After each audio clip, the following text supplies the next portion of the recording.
Don't be surprised kapag may pagsubok. Ano ibig sabihin ng don't be surprised kapag may dinadaan ng pagsubok? So kapag sinabi sa atin ni Peter, huwag kayong masurpresa pag may pagsubok, ang sinasabi niya, masurpresa ka kapag wala. He was literally reminding each and every one of us. Ako mismo, sinasabihan ng Panginoon, ang Diyos nasa trono pa rin niya eh. Walang pangyayari sa buhay ko, sa plano ng Panginoon sa aking buhay.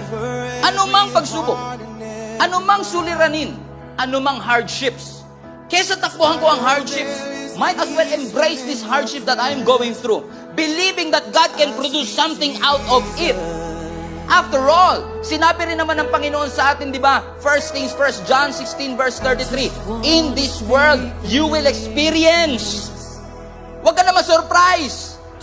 You will experience many troubles. Pero anong response natin? But take heart. Because Jesus have overcome the world. Jesus overcame.